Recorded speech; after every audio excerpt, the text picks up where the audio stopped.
요한복음 3장 22절에서 30절의 말씀을 통하여 그는 흥하고 나는 쇠하여야 하리라는 제목으로 함께 은혜를 나누고자 합니다. 우리는 앞서서 세례 요한의 증언을 들었습니다. 요한은 예수님께서 자신에게 나오심을 무엇라고 말했습니까? 세상 죄를 지고 가는 어린 양이라고 말했습니다. 또한 요한은 나는 물로 세례를 베풀지만 예수님께서는 성령으로 세례를 베풀 것임을 증언했습니다. 이러한 상황 속에서 요한을 따르던 사람들과 제자들이 누구를 따르게 됩니까? 예수님을 따르기 시작했습니다. 공간복음의 기록을 살펴보면 예수님께서 요한에게 세례를 받으시고 사역을 시작한 후에 요한이 투옥된 것처럼 보이지만 그 가운데 어느 정도 시간이 있었습니다. 그리하여 세례 요한과 예수님이 동시에 공적인 활동을 했던 기간이 있었고, 그러한 가운데 많은 사람들이 누구를 따르게 되었냐면 예수님을 따르게 되었던 것입니다. 오늘 본문을 통하여 살펴보면 세례 요한은 두 번째로 그리스도가 누구인지를 증언하고 있습니다. 그러면서 자신은 쇠어야 하고 예수님은 흥하여야 한다고 고백합니다. 자신의 삶은 예수님을 드러내는 그림자의 뿐에 불과하다는 것이고, 예수님이 누구인지를 정확하게 알았고, 또한 많은 자들에게 예수님을 전하는 자신이 누구인가 광야에 외치는 소리라는 것을 이야기하고 있습니다. 본문을 통하여 예수님을 전하는 세례 요한의 모습을 보면서 우리를 구원해 주실 수 있는 분이 누구인가, 바로 예수 그리스도임을 깨닫고 예수님을 온전히 믿음으로 고백하는 우리 모두가 되어지기를 소원합니다. 또한 그리스도의 복음을 명확히 제시함으로 구원의 길은 오직 예수님뿐임을 전하는 제자의 삶을 살아가기를 소원합니다. 세례 요한이 그 길을 걷고 있는 것입니다. 예수님께서 유월절을 맞이하여 예루살렘으로 올라오셨습니다. 앞선 장에서 살펴보았던 것처럼 그 기간에 성전을 깨끗이 하셨고, 또한 니고데모의 대화가 기록되어 있습니다. 그리고 그 후에 그 절기를 보낸 후에 예루살렘을 떠나 유대 땅으로 가셨습니다. 예수님께서 이곳으로 가신 이유는 제자들을 가르치시며 많은 사람들에게 복음을 전하기 위함이었습니다. 예수님께서는 제자들과 함께 가셨고 그들과 유하시면서 세례를 베푸셨습니다. 오늘 본문 22절의 말씀에 보니 그 후에 예수께서 제자들과 유대 땅으로 가서 거기 함께 유하시며 세례를 베푸시더라고 기록하고 있습니다. 예수님께서는 제자들과 함께 이곳에서 찾아오는 사람들을 가르쳤을 뿐만 아니라 세례를 베푸셨는데, 이 세례를 베푸는 그 일은 제자들의 몫이었습니다. 요한복음 4장 2절의 말씀에 보니 예수께서 친히 세례를 베푸신 것이 아니요 제자들이 베푼 것이라고 기록하고 있습니다. 이러한 상황 가운데 그럼 세례 요한은 무엇을 했습니까? 살렘 가까운 에돔에서 세례를 베풀고 있습니다.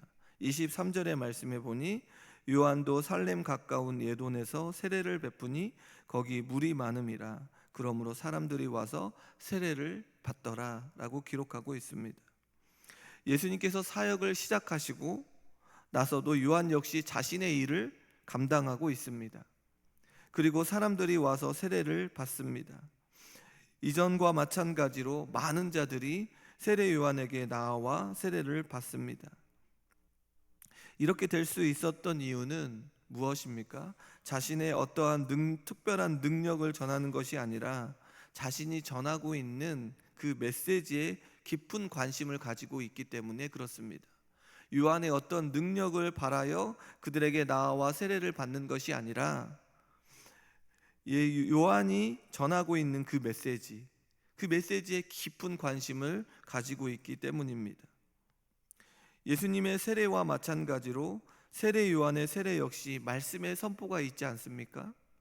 세례 요한은 오실 자를 준비시키는 말씀이고, 또한 예수님은 오신 자가 전하는 말씀이라는 것입니다.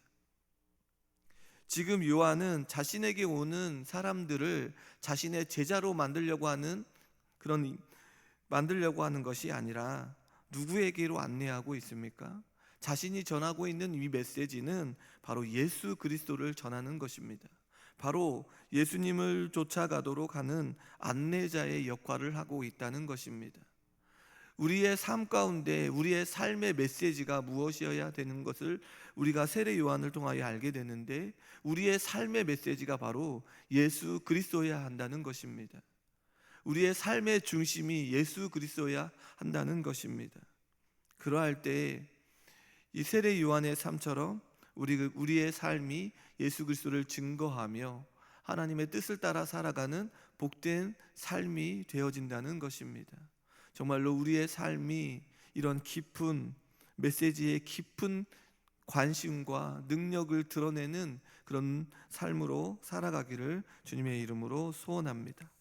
앞에서도 이야기했지만 예수님과 요한이 함께 사역을 했던 시간이 있었습니다.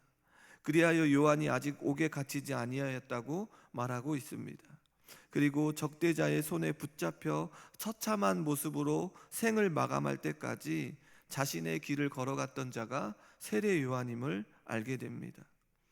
요한의 제자 중에서 한 유대인과 더불어 정결 예식에 대하여 변론이 벌어집니다. 이 정결 예식이 어떠한 것인지 정확히 알 수는 없지만 죄를 지어 정결케 하는 의식인 세례를 가리키는 것 같습니다. 당시 어떤 유대인들과 세례 요한의 제자들 중에 요한의 세례와 예수님의 세례 중 어떠한 것이 더 나은가에 대한 논쟁이 있었던 것 같습니다. 이 논쟁이 예수님께 더 많은 사람들이 나아가 세례를 받기 위해 모이는 것을 본 유대인들로부터 시작된 것 같습니다. 이러한 논쟁 속에서 요한의 제자들은 스승에게 나아갑니다. 오늘 26절의 말씀에 보니 랍비여, 선생님과 함께 요단강 저편에 있던 이곳 선생님이 증언하시던 이가 세례를 베풀며 사람이 다 그에게로 가더이다. 제자들이 이렇게 요한에게 나아가서 물어봅니다. 이야기를 하는 겁니다. 요한의 제자들은 예수님을 경쟁자로 여기고 있습니다. 그리하여 자신의 스승을 더 높이며 예수님께 많은 사람들이 나아가 세례를 받는다고 말하고 있는 것 같습니다. 요한의 제자들의 이야기에 어떠한 답을 하고 있습니까? 요한은 이 제자들의 이야기에 어떠한 답을 하고 있습니까? 27절에서 29절의 말씀에 보니 만일 하늘에서 주신 바 아니면 사람이 아무것도 받을 수 없느니라. 내가 말한 바 나는 그리스도가 아니요 그의 앞에 보내심을 받은 자라고 한 것을 증언할 자는 너희니라. 신부를 취하는 자는 신랑이나 서서 신랑의 음성을 듣는 친구가 크게 기뻐하나니 나는 이러한 기쁨으로 충만하였노라 라고 말하고 있습니다. 요한은 제자들에게 하나님께서 허락하시지 않으면 아무것도 받을 수 없다고 말하고 있습니다. 저렇게 많은 사람들이 모여드는 것은 하나님께서 허락하셨고 하나님께서 붙여주셨기 때문임을 말해주고 있습니다. 이 모든 일들은 하나님께서 예수 그리스도를 통해 이루실 사명이 있기 때문임을 밝혀주고 있는 것입니다. 그리고 다시 한번 자신은 누가 아니라고 말하고 있습니까? 그리스도가 아니라 그분보다 먼저 보냄을 받은 자임을 선언하고 있습니다. 자신은 메시아이신 예수님의 길을 예비하러 온 자임을 밝혀주고 있습니다. 밝혀주고 있고 너희 제자들아, 이러한 모습을 많은 사람들에게 증언해 줄 자가 바로 너희들이라고 말해주고 있습니다. 내가 메시아가 아니고 그리스도가 아니고 그분보다 먼저 보냄받은 자이고 예수님의 길을 예비하러 온 자임을 너희가 많은 자들에게 드러내 주어야 한다고 말하고 있는 것입니다. 왜냐하면 많은 사람들이 자신을 그리스도라고 오해했기 때문에 그렇습니다. 지금 요한은 한껏 자신의 마음이 기쁘고 충만하다고 말하고 있습니다. 요한은 유대인이라면 다 알고 있는 결혼잔치의 모습을 통하여 예수님과의 관계를 나타내고 있고 이러한 관계 속에서 자신이 얼마나 기쁨이 넘치는지를 말해주고 있습니다. 세례 요한은 신랑을 예수님으로 자신을 신랑의 친구로 비유하고 있고 그리스도를 믿는 모든 자들을 신부로 비유하고 있습니다. 이 기쁜 결혼잔치의 주인이 자신이 아니라 바로 예수님임을 드러내고 자신은 자신의 단지 친구로서 예수님 옆에 있고 예수님을 전하는 것으로 기쁨이 충만하는 것입니다. 이 모습을 통하여 자신의 사명을 감당하고 있는 이 요한의 모습이 어떠할지 상상이 갑니다. 요한은 신부와 신랑을 만나도록 연결시켜주는 것임을 잘 알고 있으며 이 일이 끝나자 이 일이 성사되고 이 일을 보자 얼마나 행복해하고 있는지를 우리는 발견하게 됩니다.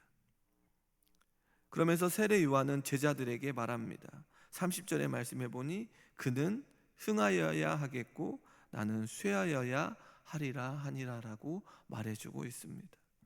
본문을 쉬운 성경으로 읽으면 그분은 점점 더 위대해질 것이고 나는 점점 더 사람들의 관심에서 멀어지게 될 것이다 라고 기록하고 있습니다. 세례 요한은 결혼식의 주인공인 신랑이 돋보이기 위하여 신랑의 친구는 들러리가 되어주는 것처럼, 그리고 그러한 섬김을 기뻐하는 것처럼 예수님께서 흥하기 위하여 자신은 쇠함의 길을 걸어야 한다고 고백합니다. 세례 요한은 제자들에게 자신은 무대의 중심에 서실 분이 예수님임을 드러내주고 있습니다. 제자들에게 자신이 중앙에 있는 무대에 설 사람이 아니라 바로 중심에 서야 될 분이 누구인가? 바로 예수 그리스도임을 드러내고 있습니다. 다시 한번 자신은 그리스도가 아니고 그리스도가 바로 예수님임을 밝혀주고 있습니다. 성도님 여러분, 본문에 나와 있는 이 세례 요한은 자신에게 주어져 있는 귀한 사명을 끝까지 감당하며 나아가는 것을 보게 됩니다. 헛되고 허망한 것들을 붙들고 나아가지 않습니다. 자신의 이름이 드러나는 것을 말하고 있지 않습니다. 그리고 그 사명의 끝에서 얼마나 기뻐하고 있는지를 발견하게 됩니다. 그러면서 자신은 쇠하여지고 오직 예수님만 흥하여져야 한다고 고백합니다. 자신의 능력이 중요한 것이 아니라, 자신의 이름이 중요한 것이 아니라 이 땅에 오직 하나님의 계획 가운데, 그 하나님의 계획 가운데 보내어 주신 그 예수 그리스도가 구원을 베풀어 주실 자임을 드러내는 것이 그의 인생에서 가장 중요한 것임을 말해주고 있습니다. 그리고 선포하고 있습니다. 그리고 제자들에게 그 일들을 감당하라고 말해주고 있습니다. 이 일에 귀하게 사용되어지는 이 자신의 모습을 보면서 얼마나 기뻐하고 있는지 모릅니다. 오늘날 우리의 삶이 세례 요한의 삶과 같은지를 살펴봐야 하겠습니다. 내가 흥하여지려고 몸부림을 치는 삶이 되고 있지는 않는지, 예수님의 영광을 가리운 채 예수님의 영광을 막아서고 있는 자는 아닌지를 살펴봐야 한다는 것입니다. 세례 요한은 예수님이 누구인지를 알고 그분을 전하기 위해 몸부림을 쳤습니다. 자신을 희생하고 주님께 드리는 삶을 선택하며 나아갑니다.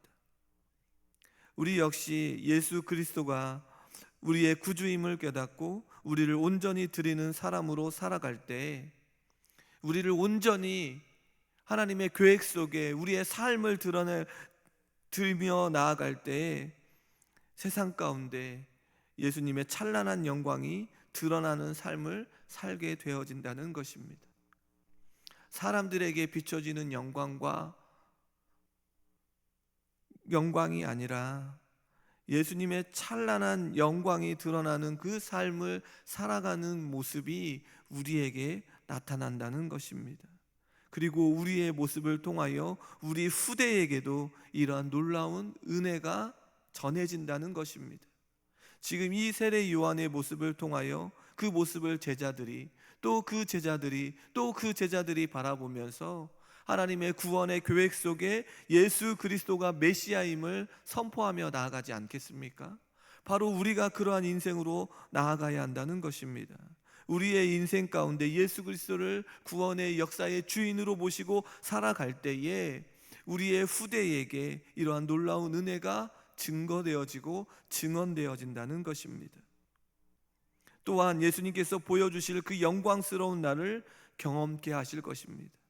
우리의 삶 가운데 예수님만 흥하여지는 모습으로 나아가기를 소원합니다. 그러할 때 우리 역시 기쁨을 누릴 수 있음을 기억하며 이러한 축복의 길을 걸어가는 저와 여러 성도님들이 다 되시길 주님의 이름으로 소원합니다. 기도하겠습니다. 우리는 쇠하여지고 예수님만 흥하여지는